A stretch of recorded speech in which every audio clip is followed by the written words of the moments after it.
After 5 years of helping my wife's company go public, she wants to give my position as general manager to her crush, and her reason is simply, before, when I fainted and was hospitalized, I kept hearing my late mother's voice after I woke up. She told me that in the future, my husband would scheme to take all of my wealth, ultimately pushing me to my death. My mother wouldn't lie to me, so I need to act first. I was stunned because what my wife said were all events from my past life. However, the husband she spoke of, who would allegedly harm her, wasn't me, but her crush. Chapter 1. I was listening to my secretary report on the project progress when the office door was suddenly slammed open. Victoria stomped in wearing 10 centimeters high heels, and before I could even raise my smile, her slap landed heavily on my face. The force was so strong it made my head snap to the side. Albert, in my company, I gave you the position of general manager through the back door, and you're having an affair with my secretary. Has your conscience been eaten by a dog? Her chest heaved with anger, and her eyes were filled with disappointment and fury. I hastily explained, my voice full of panic. Victoria, you must have been deceived. I glanced over at Claude, who was standing behind her. This man was once my greatest rival, and only after he went abroad was I able to marry Victoria. Victoria scoffed. My mother told me everything, when and where you did unspeakable things, and she described it all clearly. A while ago, Victoria suddenly fainted out of nowhere, and Claude, who had just returned to the country, happened to be the one who rushed her to the hospital. Since then, she kept claiming she could hear her late mother's voice in her mind. Victoria loved her mother more than anything, and whatever her mother said, she believed without question. But something felt off to me. I frowned, feeling wronged. Victoria, you'd rather believe some mysterious voice in your head than trust me. Claude snickered from the side, casually tossing a stack of photos on the desk. Why don't you take a look at these? In the photos, I appeared intimately close to my secretary, and the images were utterly unpleasant to look at. Impossible. These photos must have been photoshopped. I protested loudly, but Victoria didn't listen, immediately calling in bodyguards. Albert, if you betray me, you'll pay the price. Her voice was as cold as ice. The bodyguards surged toward me, and Claude seized the chance to wrap his arm around her shoulders, his eyes flashing with malice. Victoria, you're too soft-hearted. I heard Albert loves to dive. Why don't we? His gaze lingered on my legs. Give him a lesson he'll never forget, and teach him a good lesson. Victoria's eyes followed his, and at that moment, I felt utter despair. I was beaten without the ability to fight back, only able to plead helplessly. Victoria, listen to me. You can't. For her, I had once given up the opportunity to go abroad and become a professional diver. At that time, she held my hand, her eyes full of tenderness. One day, I will help you achieve your dreams. But now, she coldly uttered a single word, beat. A heavy club struck my calf, and the sharp pain overwhelmed my entire body. In fact, all these years, I hated Claude not just because he was my rival, only I knew how terrifying he was in my past life. In my past life, I had fought hard to get a chance to study abroad, only to return and find that Victoria had married Claude and had children. I planned to quietly bless them, but when I came back again, it was to attend Victoria's funeral. It turned out that Claude had married her only for the Mu family's inheritance. He had killed Victoria's brother and, after obtaining the inheritance, had an affair with his secretary. Victoria was so emotionally shattered that she eventually chose to commit suicide by wrist cutting. I was filled with hatred, doing everything in my power to get Claude imprisoned, but I collapsed in front of Victoria's gravestone. When I woke up, I found myself back in the day when I had chosen to study abroad. This time, I gave up the opportunity for him, and that's how I ended up with Victoria. I wanted to warn her about Claude, but every time I tried to bring up the events of my past life, some force stopped me. Gradually, I stopped mentioning it. Chapter 2. When I opened my eyes again, I was in the hospital, and sharp pain throbbed in my leg. Seeing the evidence of cheating on the bedside table, something suddenly clicked in my mind, and my eyes brightened. When Victoria came in, I picked up the photos, my voice hoarse. That's not me. Victoria, don't you remember? I'm allergic to alcohol. The me in the photos was drinking, which was clearly a loophole. I could see Claude's face immediately darkening, just as I thought. It was him behind this. Victoria's expression wavered for a moment, but Claude immediately spoke up. Victoria, who knows if he's really allergic to alcohol? If he could deceive you for so many years, he must have ulterior motives. Why don't we give him some alcohol now and test him in front of us? I looked at Victoria with all my hope, hoping to see even a trace of pity in her eyes, but she simply smiled lightly at Claude. Sure. A few bodyguards brought alcohol closer, and despite my desperate struggles, they forced an entire bottle down my throat. I gagged and tried to vomit it out, but it was too late. My body started to burn, and I trembled uncontrollably. Finally, I saw a flicker of concern in Victoria's eyes before being rushed into the operating room for emergency treatment. When I came out, the doctor angrily reprimanded Claude. The patient just had bone surgery. How could you give him alcohol? You almost killed him. Claude shook his head innocently, but Victoria coldly replied, "Well, he didn't die, did he?" As I wearily closed my eyes, a familiar voice echoed in my ear. "This Albert is definitely pretending. He just wants to swallow the Moo family's fortune later." Victoria Moo, don't be soft-hearted. It was Victoria's mother's voice. But what she said next plunged me into an ice-cold pit. She said that the two childhood sweethearts, Victoria had loved the wrong one. The first childhood sweetheart would swallow the family fortune and force her to take her own life. The second childhood sweetheart, in order to avenge her, wore himself out and ultimately died from illness in front of her tombstone. I suddenly understood. The voice of Moo's mother was referring to my past life. She had mistaken me for Claude from my previous life.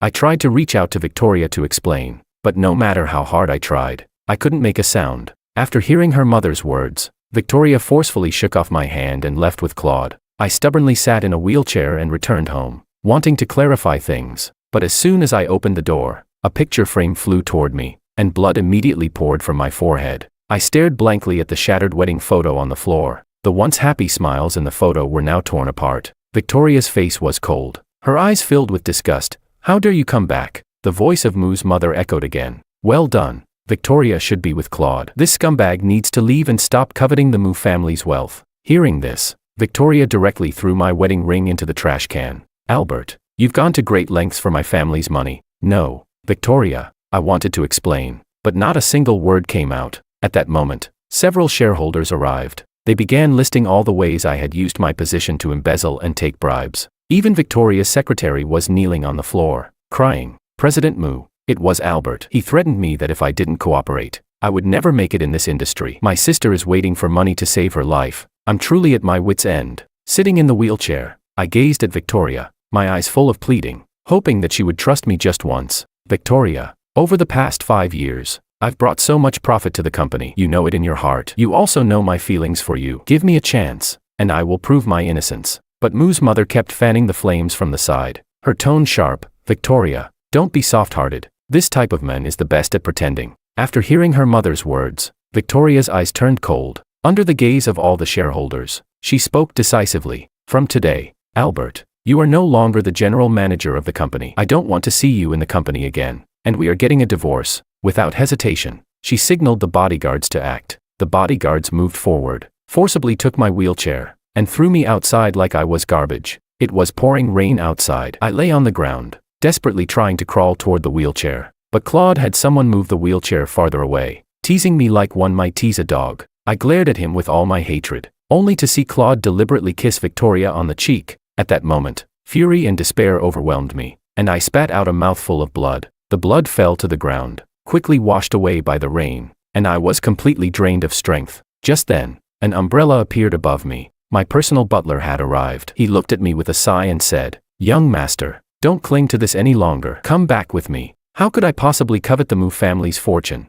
I am the heir of the prestigious law family. It's just that because I wholeheartedly pursued my diving dream, my grandfather scolded me for being useless and told me that if I had the ability, I shouldn't rely on the law family name. That's how I ended up where I am today. In the past, both in this life and the previous one, when everyone thought I was being foolish by ignoring business for diving, only Victoria had supported me. The day I was about to give up diving, she gave me the latest diving gear and said seriously, "Albert, if you want to do it, then do it. I will always be behind you." She had always been like the sun, giving me the motivation to keep going. How could I let her be deceived, repeating the tragic fate from our past life? I have to make her see the truth, to deal a fatal blow to Claude. I gathered evidence from all directions, but before I could act, I received a message from Victoria asking me to come back tomorrow. I arrived at the banquet with a nervous heart. The banquet hall was lively, bustling with people and a joyful atmosphere. I overheard someone whispering, "So it's Miss Moo and her husband's wedding anniversary." A glimmer of hope rose in my heart. Could it be that Victoria had discovered the truth and wanted to apologize to me?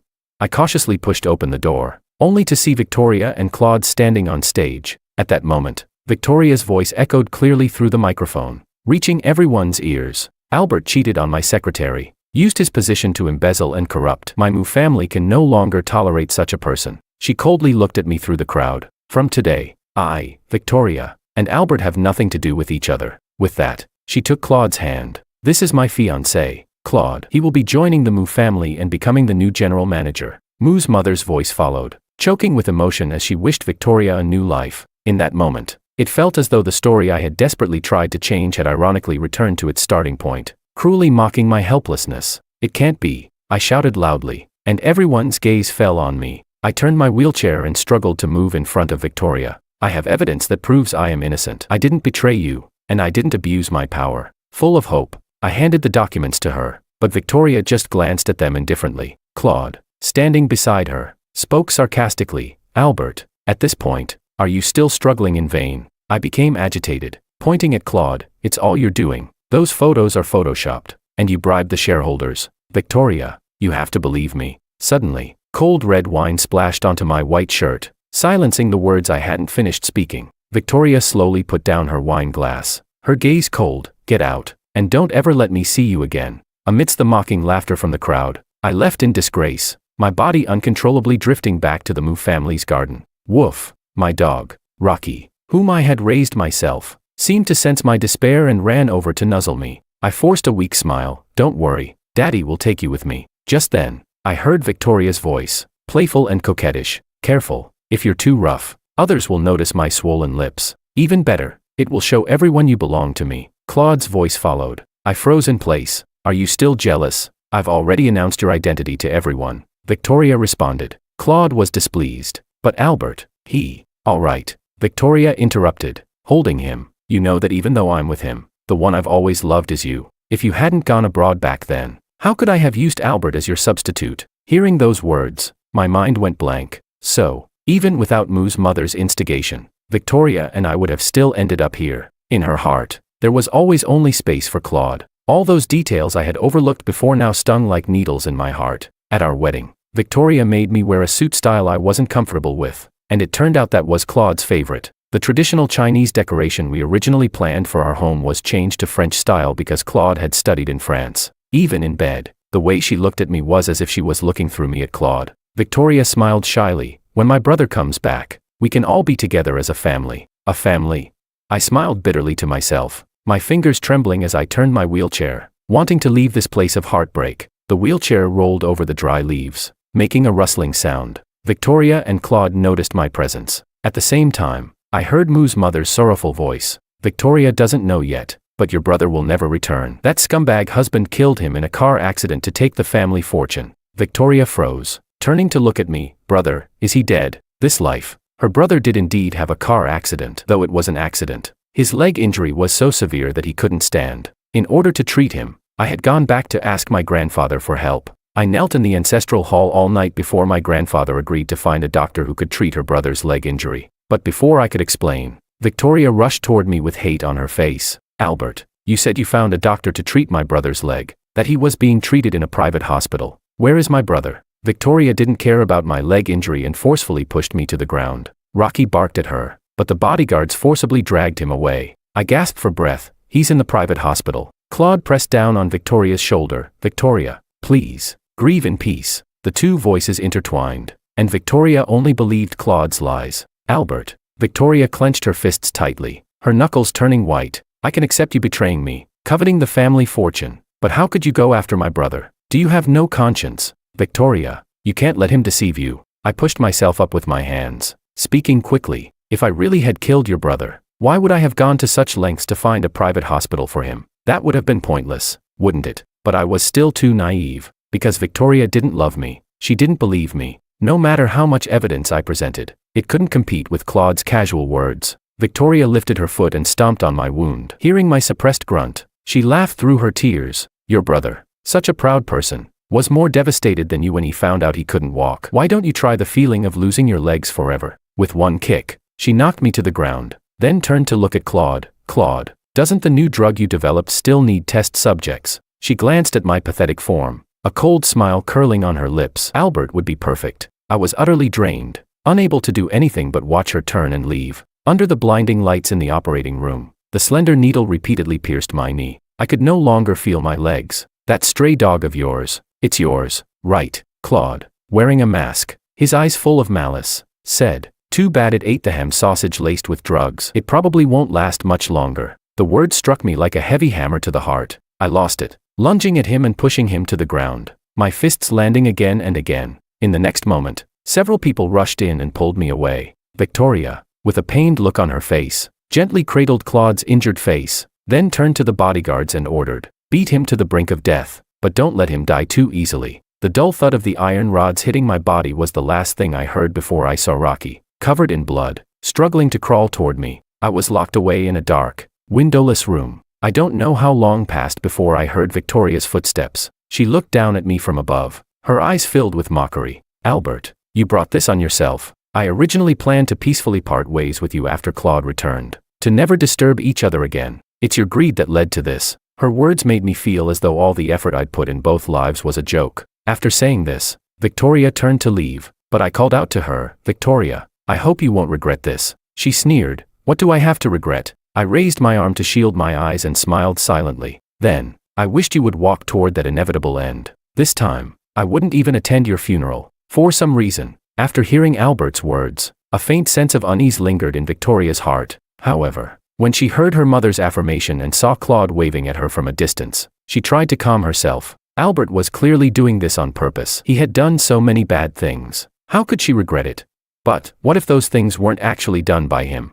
"Victoria, let's go." Claude's cold hand gripped hers, and Victoria snapped back to her senses. What was she even thinking? Claude would never deceive her. He was the person she had loved for many years. Victoria kept telling herself this until the next day when a phone call from the bodyguard came. "President Mu, Mr. Albert has passed away due to a severe allergic reaction to the medication." Chapter 3. Dead. In a moment of distraction, Victoria accidentally cut off the bud of the pink rose. She lowered her eyelids, trying to hide the panic in her heart. "I see. Then just bury him however you like. After all, Albert was an orphan, and no one would attend his funeral." However, from that moment on, Victoria began to have nightmares. She dreamt that after her death, someone knelt at her grave overnight. Their hair turned white, and they held a photo of her, one she had cherished in life. As they walked toward the sea, she heard that person, standing by the sea, smile gently at the photo of herself. "Victoria, I brought you to see the sea." Waking up from the dream, Victoria, almost as if guided by fate,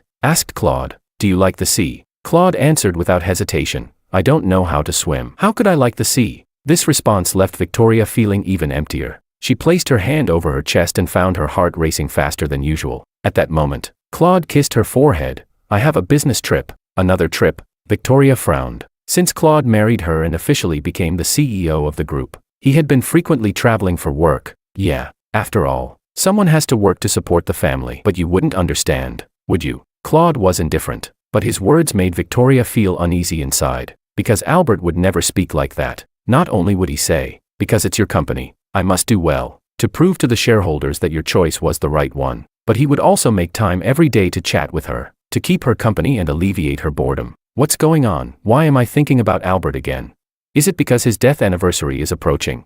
Victoria looked out at the corner of the window, where a cluster of camellias had quietly bloomed, feeling a little dazed. It had been over a year since Albert had left. Chapter 4. It turns out, I've been asleep for more than a year, wrapped in a thick blanket. I looked through the window at the falling snow outside. If it were before, I would have eagerly grabbed my snow gear and headed out. But now, not only can I no longer stand, even the slightest chill makes me shiver in fear. I looked down at my legs, and the door behind me opened. "Young master, you've just woken up. Please don't catch a cold." I smiled faintly. "Butler, thank you for saving my life. In fact, I should have died a year ago today." It was the butler who noticed something was wrong. He found Rocky's lifeless body by the trash can outside the Mu family gate, which led them to search for me. When my grandfather learned of my plight, he was furious and called the world's best doctors to treat me. On the first day I woke up, he left me with a single sentence: "Take revenge for your own grievances." Claude's disgusting face and Victoria's indifferent expression flashed in my mind,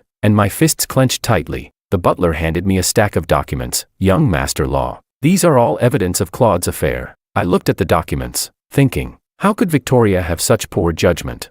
If this is the path you've chosen, then I'll make sure you see everything clearly. Find an opportunity to take Victoria to this place. Sitting in my wheelchair on the second floor, I looked down at the lively dancing below, my eyes quickly locking onto Victoria, who was walking through the crowd with a frown. She must be confused as to why the investors had chosen this place. Victoria sat down at the designated spot, and her calm expression shattered when she saw Claude, surrounded by women. I heard Mu's mother's familiar voice. "How could this happen? Isn't Claude supposed to only love Victoria? How could he do something like this?" In the eye of the storm, Victoria stood up, expressionless, and slowly walked toward Claude. Claude, enjoying the attention from the women, still hadn't realized the gravity of the situation and said something without thinking. My wife, buffed. She's just damaged goods. If I knew she was the daughter of the Mu family before I went abroad, I would have taken all of their fortune. But I tell you, her ex-husband was the real fool. He stayed at Mu's for 5 whole years, only to honestly protect Victoria's inheritance. What a joke. The more Victoria heard, the more she collapsed, her body trembling, her eyes turning red from the effort of holding back tears. He deserves to die. It turned out that Victoria, at some point, had grabbed a bottle of wine and smashed it over Claude's head. One outburst wasn't enough, so she did it again. Victoria, wait. Claude tried to explain, but was hit again. The scene erupted into chaos, and Claude, furious, grabbed Victoria's wrist. Enough.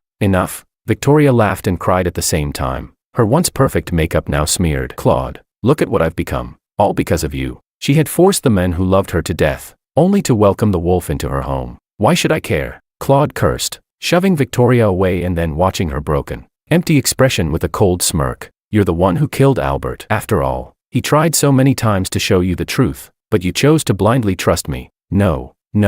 Victoria was devastated by his words, swaying on her feet, tears falling helplessly. From the second floor, I simply turned my gaze away, indifferent. Seeing Victoria's misery didn't make me feel any happier. In fact, it only made my leg pain worse. Turning my head, I realized it had started snowing outside. Chapter 5. A few days later. Young master, I heard that Victoria is trying to get a divorce. The butler approached me and whispered in my ear, but it seems like it didn't work. Over the past year, Claude has already infiltrated the Mu family's wealth, and he's been using it to threaten Victoria. I casually looked at the fish swimming in the aquarium. Claude, of course, he won't let it go either. It's time for the Law family to hold a banquet and watch the fun. The butler was quick. Victoria received the invitation, but she secretly tore it up and threw it away. Still, Claude, with his keen eyes, noticed. Ever since the affair was exposed, Claude no longer bothered to hide it. He wore various perfumes every day, but Victoria couldn't divorce him. All she could do was cry in front of Albert's photo day after day. She hated her own stupidity, repeatedly stepping on Albert's trust. She also hated the voice of her mother. Even though Mu's mother constantly comforted her, saying, Victoria, don't be sad, she often threw things at the air. Liars, you liar, it's all your fault. And today, once again, she cried in front of the photo, only for Claude to kick the door open and drag her out. Why did you tear up the invitation to Albert's family behind my back?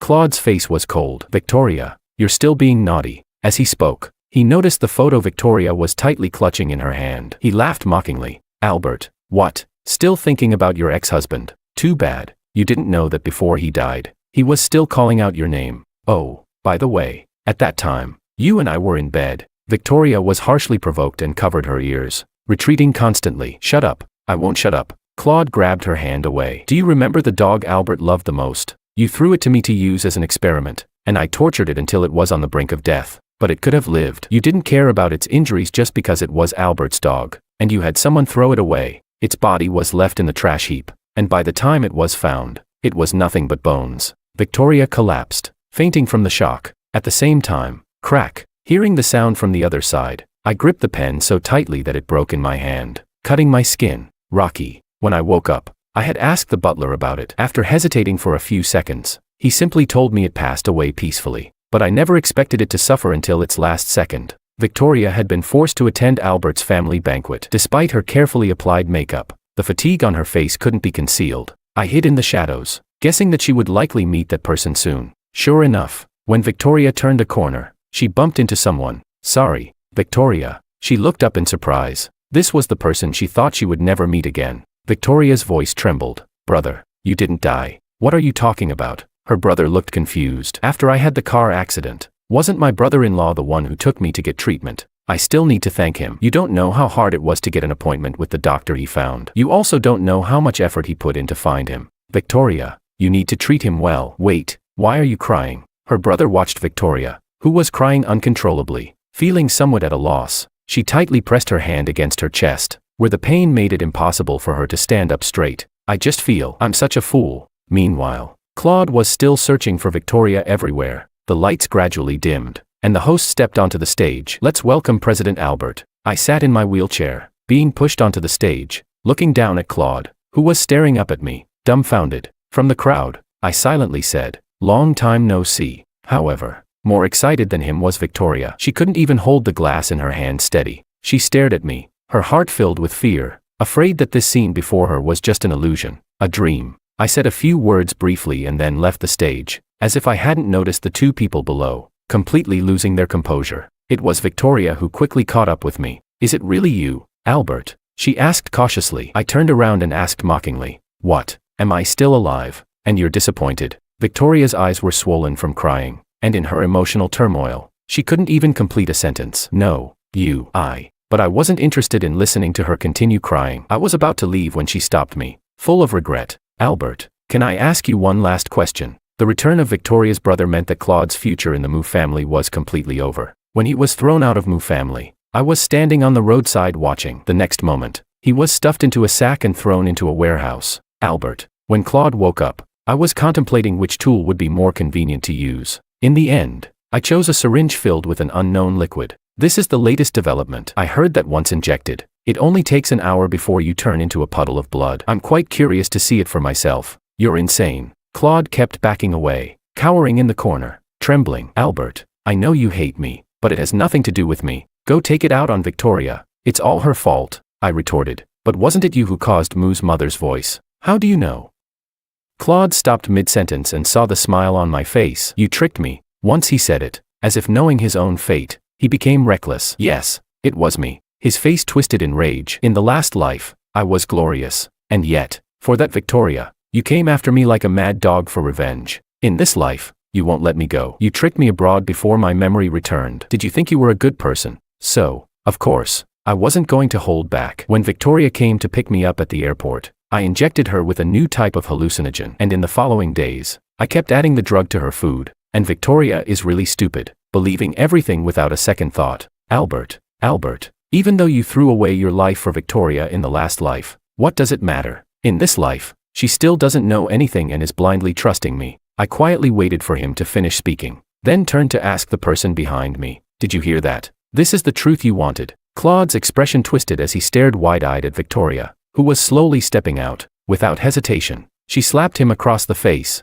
Then, picking up the syringe, she plunged it into him while he begged, "Ah, you bastard, you'll never die in peace." Claude, terrified, lost control of himself, curling up and cursing us with the most vicious words. But he waited a long time, and nothing happened. Just as he lifted his head in relief, the police arrived. "Mr. Claude, you are suspected of intentional murder, leaking business secrets, and several other crimes. Please come with us." Victoria stared at me in complete astonishment. I am a law-abiding citizen. I watched as Claude, with a look of relief, followed the police out, a cold smile forming in my heart. Sometimes, living is more painful than dying. In prison, those more vicious and ruthless than you will teach you what it means to be human. I thought for a moment and remembered that there was an experiment fanatic in there. "Claude, the pain I endured, you will experience it too." I clapped my hands, ignoring Victoria's gaze, and prepared to leave. "Albert," bang. The proud Miss Moo, who had always been so dignified, actually knelt down. Victoria Moo kneeled on the ground,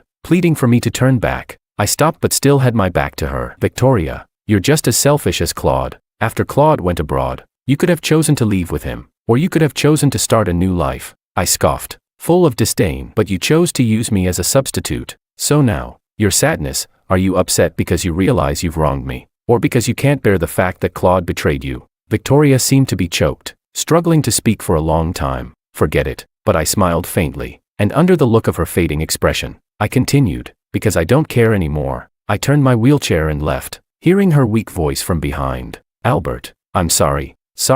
Making her pay some price would be more convincing." I personally took action to sever the Moo family's development path, watching as Victoria dejectedly moved out of that villa full of memories. "That's my house." The people who came to take the house were merciless, throwing her belongings at her. "TCH, Miss Moo, you've gone bankrupt. Wake up." Victoria stared down in confusion and saw that it was an album I had left behind. The wind blew it open, and the first page was the wedding photo that she had personally torn. She looked around in a daze, large tears falling from her eyes, murmuring my name. I closed the car window. "Let's go." But Victoria locked her gaze on me, rushing after the car and desperately banging on the window. "Albert, is that you?" Her eyes held both regret and an unspoken resentment. "How could you do this to me?" Finally, she collapsed to the ground, unwillingly questioning me, and I just found it laughable. The Victoria I once loved was long gone. As for why I chose to do this to her, the most despairing thing for a high and mighty lady is to be reduced to someone struggling for 3 meals a day. Victoria, this is the last gift I'll give you.